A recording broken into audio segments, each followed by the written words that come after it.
It is a great pleasure, actually an honor to be here. This is the first time that I've been to Andorra, and I would like to first and foremost thank the government of Andorra for inviting me to this special occasion of the Andorra Summer University. When I was younger in college, I had the opportunity many years ago with a colleague of mine, a student friend. We rented a car. We went through Paris and then went through France and stopped in various farmhouses and had wonderful coffees. And then we decided we'd like to try our way into Spain. So we did go across the Pyrenees, but the route that we took did not take us through Andorra, unfortunately. And now I realize how much I missed out the opportunity to visit your beautiful country and be here at your city. I had the opportunity today to see some of the valley. It's really a very special place. So thank you very much. Let me begin. As you can see, I have a much more formal presentation than my colleagues yesterday, and it is organized in three parts. The first part is meant to give a bit of a historical perspective to the development and evolution of international education policy, and how it has evolved, and indeed how it is run in many ways parallel to the development of policies in the broader sense of health policies, development policies in the UN. Then I will speak specifically about the embedding of an education goal and set of targets in the new Sustainable Development Agenda that was adopted by UN member states on September 25th of last year, and some of the opportunities and enormous challenges that await the international community as they begin to carry out their commitments. And then I'll conclude with some final remarks. So once again, excuse me for, there'll be a lot of writing that you'll see here. The first point that I wish to make is a very simple point, and that is that a lot of education expansion occurred prior to the development of international agencies. Before there was a UN, before there was even a League of Nations, before there was a UNESCO, countries were expanding opportunities in mass education, primarily at the primary level, in many parts of Europe, in certainly parts of North America and Japan, and in other parts of the world. So one should keep in mind that education expansion is not, as it were, something that is dependent on international education policy. In many ways, policies toward education are very much seen as national policies and only minimally affected by international currents. However, after World War II, and particularly after many of the countries that today are independent and formerly were part of large European colonial empires, as they became independent, they looked to international agencies for advice, for a way forward, for aid, and in many ways the international organizations took on a new role to support the development plans of many of the countries in Africa, in Asia, and in certain parts of the Middle East. And in many ways, the clear agenda, norm-setting document that animated the work of the UN and UNESCO after it was established was the UN's Universal Declaration of Human Rights that specifically talks about education, that everyone has the right to education. Education shall be free, at least at the elementary and fundamental stages. Elementary education shall be compulsory. The word fundamental is, by the way, a little bit of an anachronistic term. Nobody really uses the word fundamental education anymore. At the time, fundamental education was meant to refer to basic education, but also adult literacy. And it's a term that at some point has is no longer used, but it was very important around these initial documents. And so each of the signatories of the human rights, the Universal Declaration of Human Rights, then agreed to develop legislation to ensure that every child would have access to free compulsory schooling. And indeed, UNESCO, after it was established, many of these initial activities were meant to support member states to enact legislation around compulsory schooling and universal access. There were various regional meetings that took place in various parts of Africa and Asia. And indeed, if we look today, 90% of independent member states and even dependent territories have enacted some law making primary basic education compulsory and free. This does not mean that in practice it's free, but at least in terms of the legislation, education at this level is often considered to be free. The other point that I wish to make at this very initial juncture is that the move to universalize access to primary education has been with the international community for, I would say, 60 years, 70 years.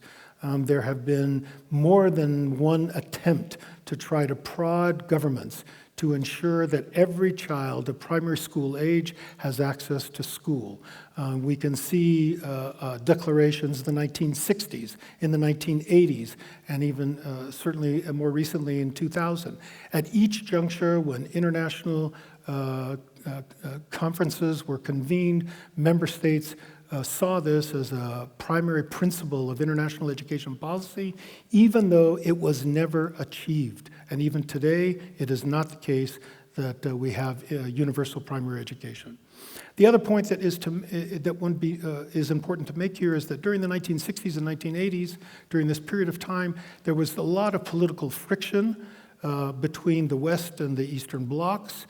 And so apart from universal primary education, around which there was considerable consensus, many other aspects of educational policy were, there was dissensus, or they were not agreed upon, and it was only after the breakup of the Soviet Union in 1989 and the conference that took place the year after in Jomtien, Thailand in 1990, do we begin to see for the first time international education policy which is much broader in scope and in breadth.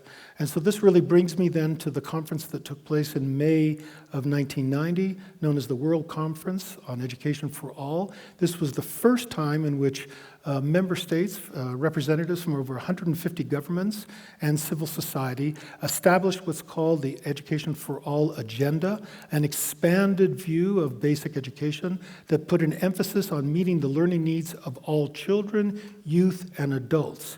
The main objectives of this meeting were indeed to universalize access, but also emphasis was placed on issues of equity, on learning, on broadening the scope of basic education to include early childhood and also non-formal education, and to talk about the environment that would enable learning, and also to talk about the importance of partnerships, that this is indeed a government-regulated activity, but that many other providers and other stakeholders can be involved in assuring its expansion and implementation. The monitoring of this Jomtien agenda fell to UNESCO, mainly to its statistical division, which is now called the UNESCO Institute for Statistics. But most of their monitoring was based on data supplied by national ministries of education, which is administrative information, and that only provides a kind of an aggregate national portrait of what's going on in each country's education system. It doesn't allow you to look at within-country inequalities or issues of equity, which are very important.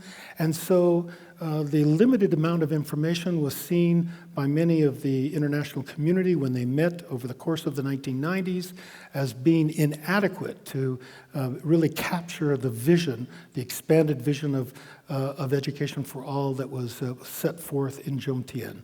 And so it's important to keep in mind that this was also a period in which a lot of African and some Asian countries were experiencing enormous economic problems, recessions, partly due to the oil crisis, but also due to the structural adjustment programs put forward by IMF, the International Monetary Fund, and the World Bank. We then have the next major international conference on education that met in Africa, in Dakar, Senegal, in May of 2000. This is again the conference that tries to amplify the Education for All agenda. This was the first time in which the international community of member states agreed on a set of goals that everybody would commit to, all the different countries, 164 countries that participated. And so we have the 6 EFA goals that were established at Dakar. And the critical point that was made by the donors at this conference was that no country seriously committed to education for all would be thwarted by lack of resources. So this was part of a kind of a mutual commitment, on the one hand, by countries to a more expanded educational set of targets and goals, and on the other hand, by rich countries to support the efforts of many countries in the global south that they would provide sufficient aid. It's important to keep in mind that both the policy in Jomtien and in Dakar were primarily focused on countries in the global south. They had very little to do with countries in the north. In richer countries, most of the goals and targets, not all of them, but the vast majority, were indeed already achieved by many of the countries, let's say by OECD. The other point that I would just make on the margins is that subsequent to the Dakar conference, again, donors felt that the existing monitoring and evaluation activities that UNESCO had initiated thus far were inadequate, and donors put together a fund to establish this report team that I now direct, that was known then as the EFA Global Monitoring Report Team, that put out its first report in 2002 and is an independent report that comes out each year. These are the 6 EFA goals that you see before you. Again, these 6 goals really capture the broad agenda of EFA. Everything from early childhood in Goal 1, universal primary education in Goal 2, access to skills and life skills in Goal 3, one of the more difficult goals to monitor, adult literacy in Goal 5 to reduce it by 50%, Goal 4. Goal 5 was to look at gender parity and gender equality in education, and very importantly, Goal 6 is the goal around quality education in which issues of learning were meant to be addressed. Now, it's important to keep in mind that in the year 2000, the Millennium Development Goals were established by the UN member states several months after the Dakar framework. And if you compare the educational agenda by the EFA, according to the EFA agenda that had been established at Dakar with the Millennium Development Goals, you see a very stark difference.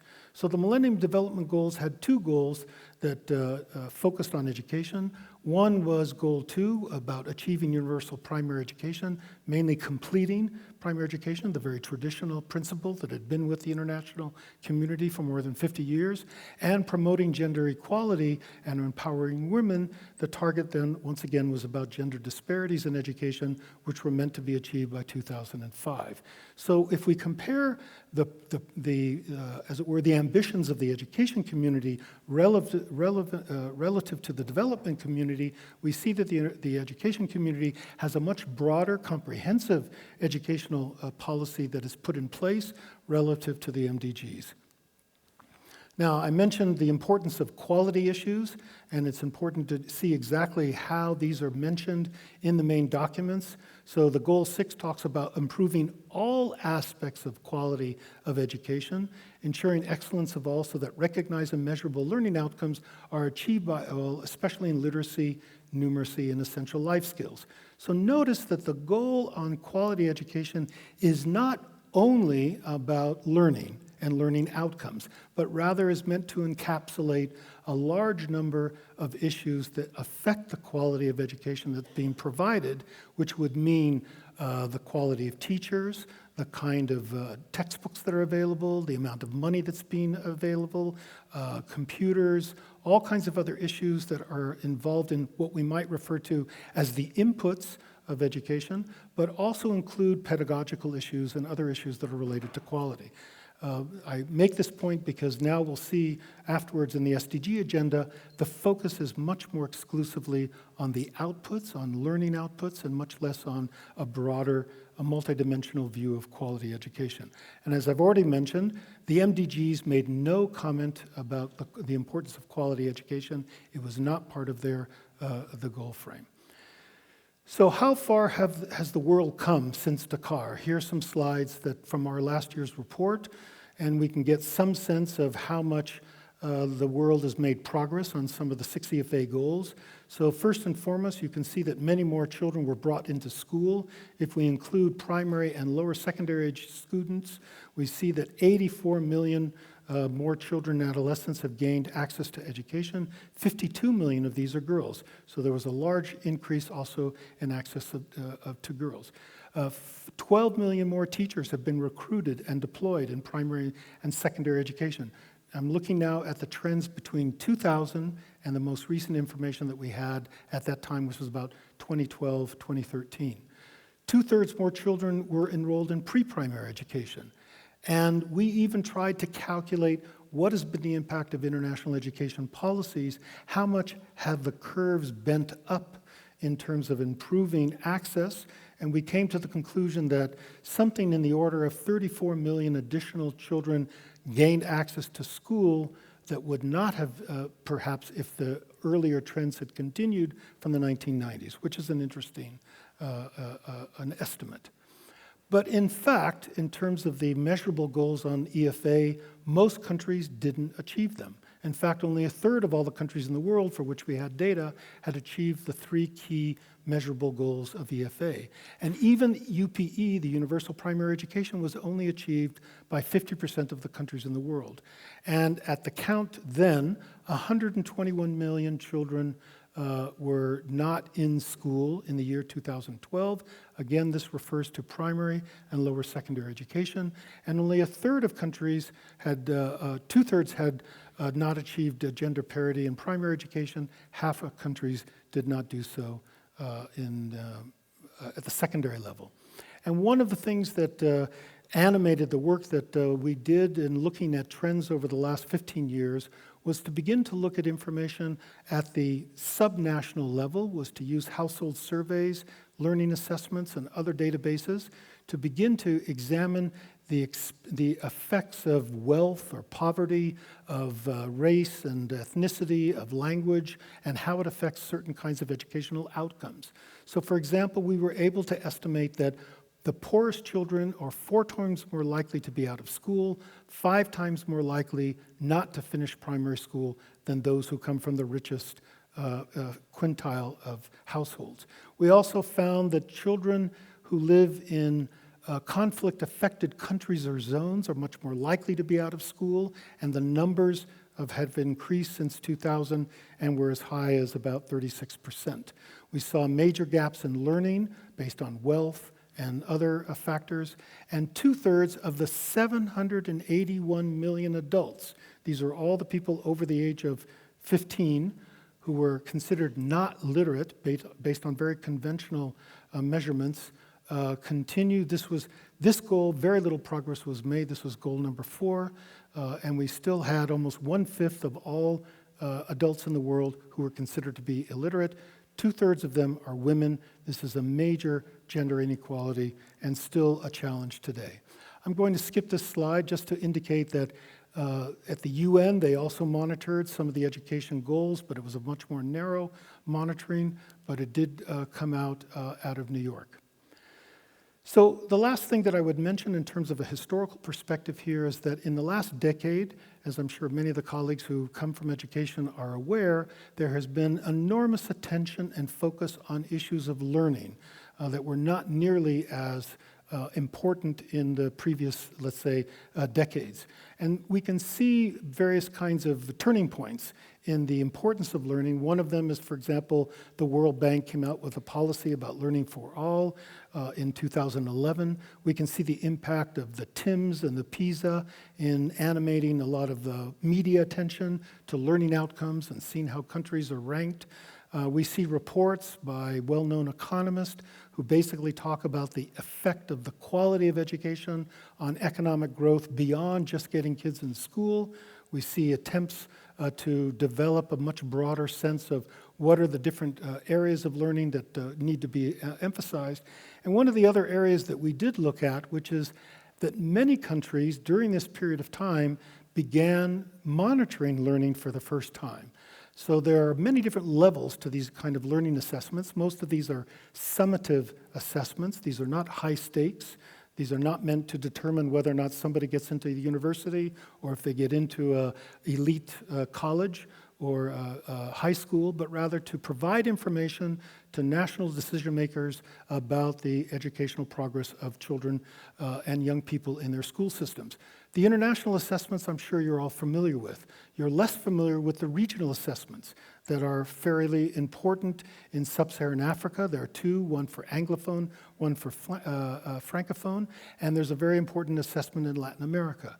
The other thing that was not noticed is that many countries were beginning to establish their own national assessments during this period of time, and we saw a doubling of the number of countries that began to monitor learning before Dakar and after Dakar, before 2000 and after 2000.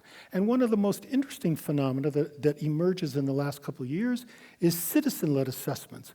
All of the assessments that you see listed here are school-based assessments. They're essentially asking the question, how much of what children should have been taught have they learned, and can they perform on various kinds of standardized tests?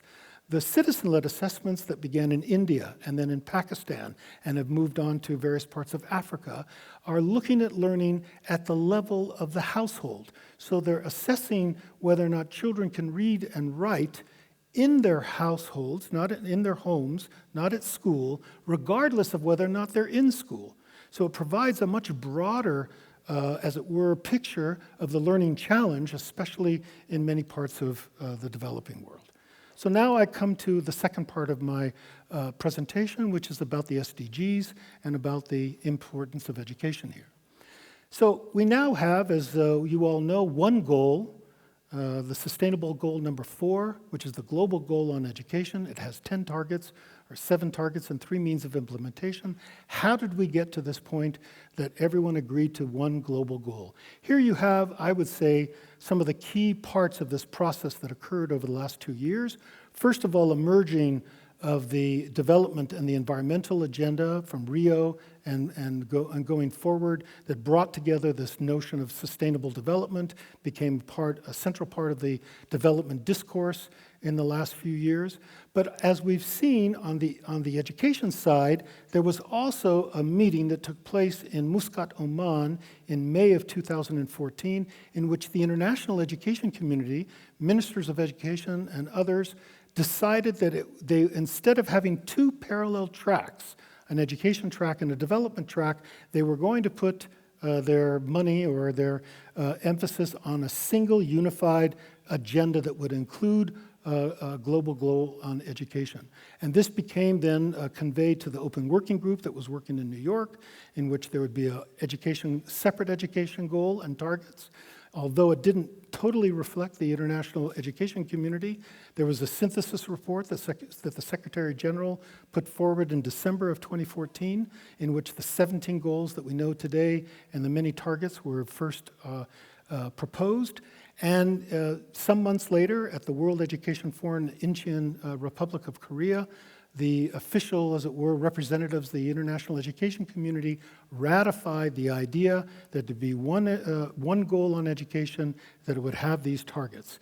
The agenda then is established in New York in September, and it was adopted formally again by representatives of more than 180 countries in what's called the Education 2030 Framework for Action that took place at UNESCO headquarters in November of last year. So here we have the Sustainable Goal number 4. This is the goal on education.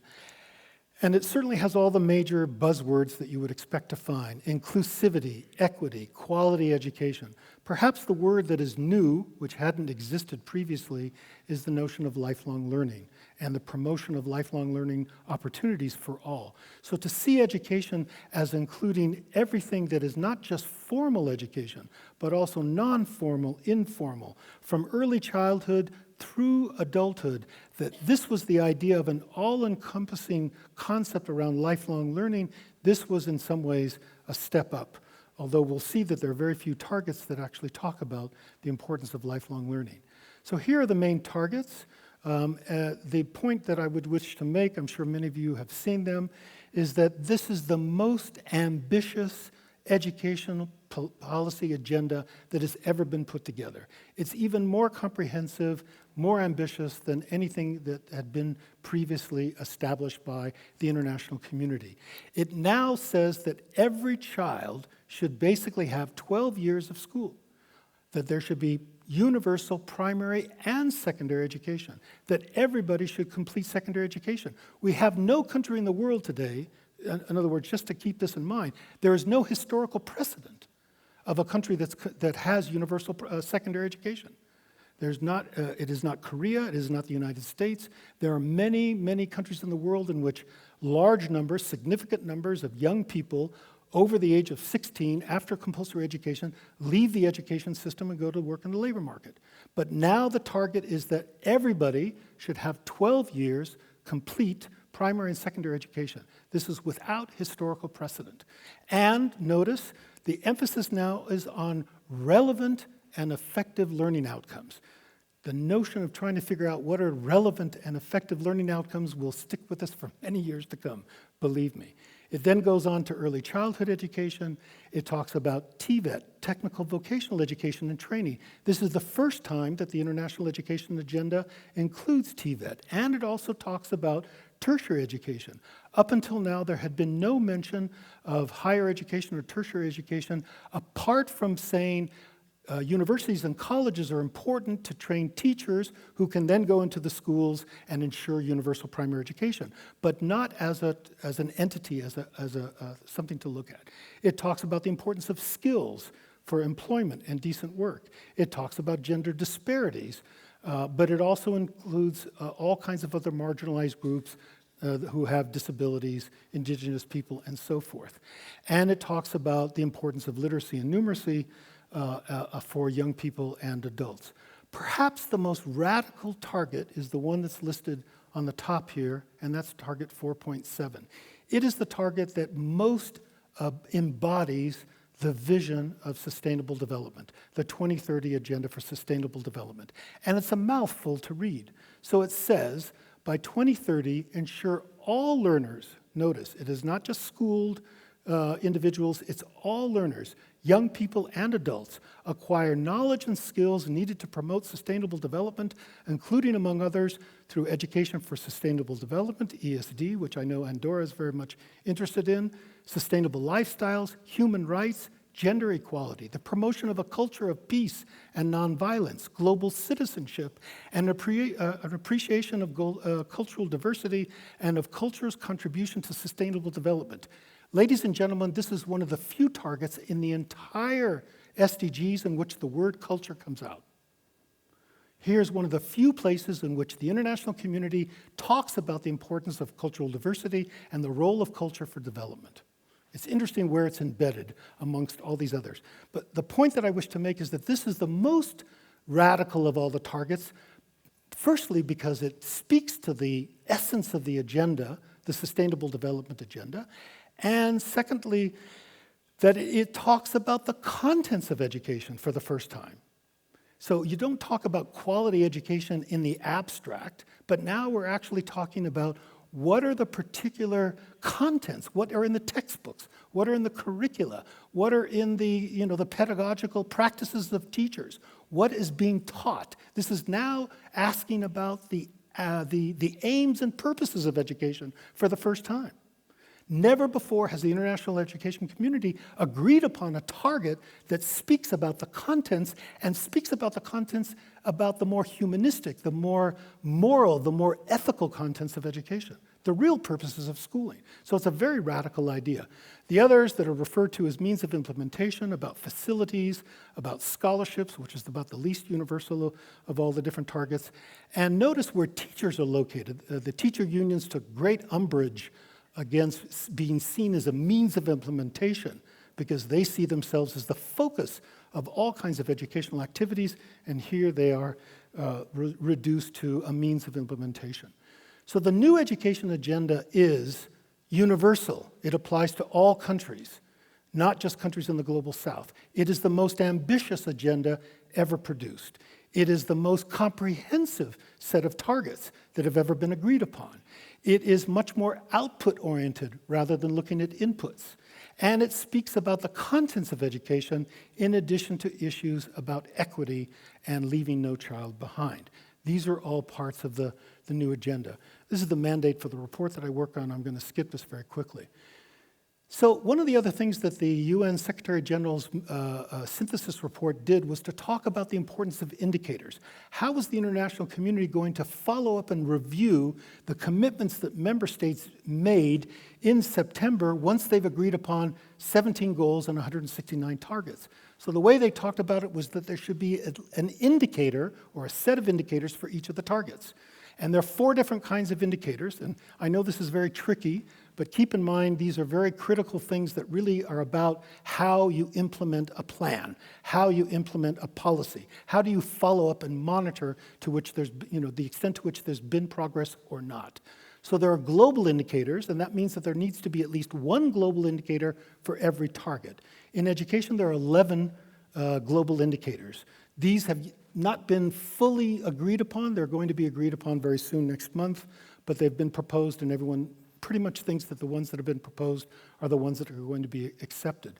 The thematic indicators are the indicators that have been established by the international education community in its Education 2030 framework for action. They are meant to be globally comparable, but the global indicators are the only ones that countries are required to report on. The thematic indicators, they're not required to report to anybody except for, let's say, UNESCO's Institute for Statistics. But countries are also asked or encouraged to develop either regional or national indicators that they think more capture what's going on at the country level that reflect the different targets. So keep in mind there are 4 different kinds of indicators here. I'm mainly going to focus on the global and thematic ones. So what do we have now? We have 1 goal, we have 10 targets, we have 11 global indicators, we have 32 thematic indicators, and each of these indicators have some data that is being compiled in order to measure progress. That's where we're at today. I'm going to skip this one. And all this is to also, this slide, which is a little bit complex, is meant to just explain that in New York at the UN, there's one way in which the monitoring of the SDGs is being put forward, mainly with respect to the global goals. And then the education community, and in many ways the education community is probably the most organized of all the different sectors that has established its own, as it were, agenda, which is even more extensive than the one that was agreed upon in New York, and has set up other kinds of mechanisms to monitor progress, and those you see to your right. So, how large are the challenges in terms of this new agenda? Just to give you an idea of the scale. So, as we've indicated, one of the first ideas is to get every child who is primary or secondary school age in school. Here are the numbers in terms of primary level students. We went from about 100 million students who were out of school in 2000 to approximately 60 million in 2015 or 2014. But when you begin to add now the secondary level, you see we have a much larger challenge. We currently have 263 million children, primary or secondary school age, who are out of school. There are maybe 3 different types of children. There are those who never had access to school and will never be in school. There are those who had access in the past but dropped out. And there are those who are not in school now but may eventually come into school at some later point. This looks at a static picture of, at some time point, how many children are out of school. Now, just to give you an idea of what the challenge is, how much progress was made over 15 years? Well, we went from 375 million to 260 million, 63 million children out of school over 15 years. How much progress? 110 million children entered the school rounds. If we're meant to do universal primary education by the year 2030, that means we have to find ways to get 263 million children into school. There is no historical precedent for that. And if we continue with the current trends, and in many ways, if you see they've leveled off in the last couple of years, we are not going to attain the first target of the 10. And we've also run all kinds of projections to actually see how much progress has been made in different groups of countries, especially in low and middle income countries. And believe me, even in 2030, we will not have universal primary education. We will certainly not have universal secondary education. Many children will not have achieved this basic target. So this is meant to just give you an idea of the ambition of the agenda, but also the enormous challenge and the lack of any historical precedent that we have of the kind of policies that are meant to go forward. Another way to capture the challenge is the issue which is so fundamental in the new agenda, which is about equity, about leaving no child behind. In many ways, you could say that those children who are out of school are among the most marginalized and most vulnerable. And it is not necessarily the case that the policies that were effective in getting 90% of the children into primary school are necessarily the same policies that would be effective in terms of bringing in the last 10%. So we have to be very careful of which kinds of policy that we think are going to work in order to get all the kids in school. But the groups that we're meant to capture, that we want to examine the extent to which they are in school or not, are those who have disabilities, who are being taught in a language they don't understand, those who are migrants or non-registered illegal students in terms of their parents, those who are refugees who are forcibly displaced. And by the way, we have a policy paper that we did on this. You know, we estimate, as you know, that the numbers of those who have crossed borders, we're not talking about internal refugees, we're talking about those who have crossed borders, it's approximately 60 million adults, and about a large number of these are children, many of them in urban areas. UNHCR does not have any idea how many of those refugee children in urban areas have access to education. The only ones that they're able to capture in their statistics are those who are in camps. And there we know that refugee children are much more likely to be out of school or to drop out of school using some of the data that we partnered together with UNHCR. And there are many children who are excluded from household surveys, who often are orphans, who are street children, who fall through the cracks. They are clearly some of the most marginalized. We have no idea how many and whether or not they have access to education. Let me just go back to this target 4.7. to indicate once again how revolutionary it is, and just to say that it is enormously difficult, partly because each of the concepts that are embedded in the target are contested. They are not concepts about which there's international consensus. And so the idea that you can somehow monitor what we mean by ESD or what we mean by human rights or gender equality in education is not a simple matter by any stretch of the imagination. And certainly we have very little basis or instruments to tell us what kind of knowledge or skills are young people or adults acquiring with respect to their sustainability or sustainable development related knowledge. So there's an enormous challenge here just with this target that is so difficult to examine. We've tried to, the global community, the global target for 4.7 is the one that you see in front of you, and it says the following: the extent to which global citizenship education and education for sustainable development, including gender equality and human rights, are mainstreamed at all levels in national education policies, curricula, teacher education, and student assessment. We have no information about that, at least not in any comparable way. And the thematic indicators that we have under 4.7, to give you an idea of how little information is available, you can see that sometimes we have some information, often the information is lacking. And one of the things that we did in our report was to capture some of the initiatives that are ongoing to look at least some aspects of ESD and global citizenship and curricula. And we developed a coding scheme that tried to capture these 9 different areas. And we were able to work with our colleagues at UNESCO's International Bureau of Education in Geneva that have a warehouse of national curricular frameworks. And this slide is to give you an idea of whether or not a key term like human rights, which is probably the most prevalent in about 80 country national curricular frameworks, is something that is found, that is discussed, that is mentioned. So if you do a quick search, is it prevalent or not? This gives you an idea. Democracy less so, freedom less so. I'm sure my colleague from the Council of Europe will speak much more to these things. But you can see that, for example, the notion of climate change is only in 40% of the 80 countries for which we had national curricular frameworks. So if it isn't even mentioned in the curricula, it begins to give you an idea of how much of a challenge, the scale of the challenge we have in terms of climate change mitigation and education for these kinds of things.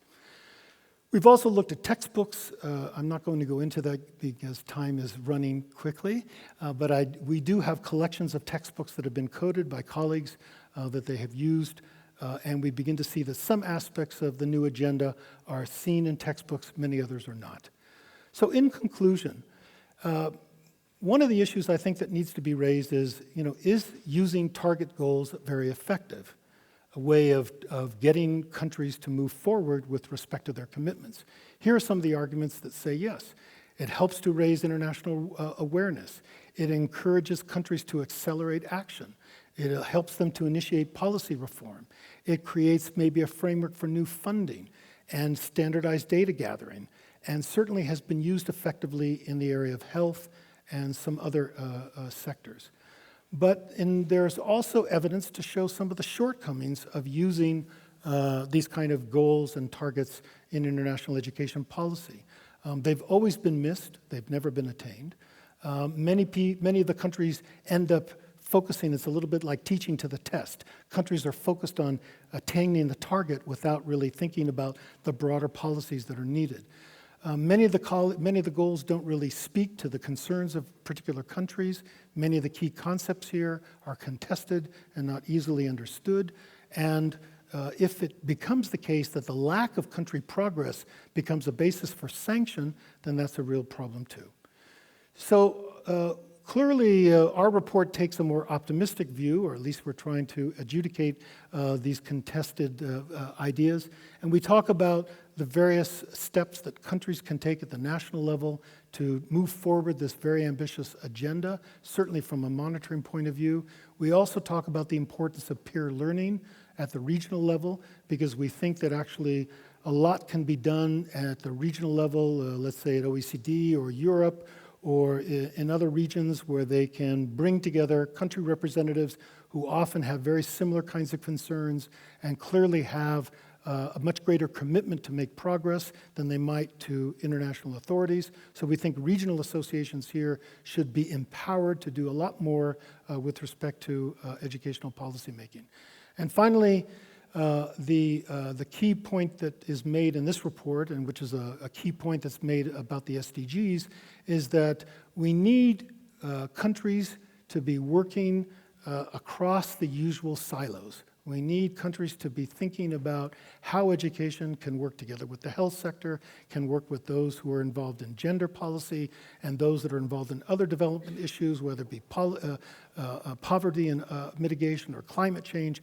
There needs to be much more integrated planning.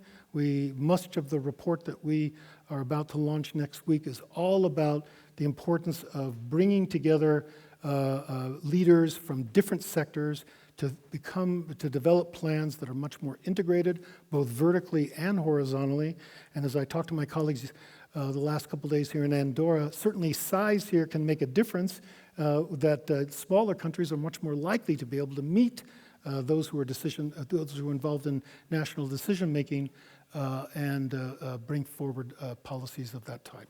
So in closing, I encourage you to come to our website next week when we launch the new report. You will find a plethora of information that I think, an analysis that you will find quite interesting, that speaks to a lot of the concerns that I've raised here in my presentation.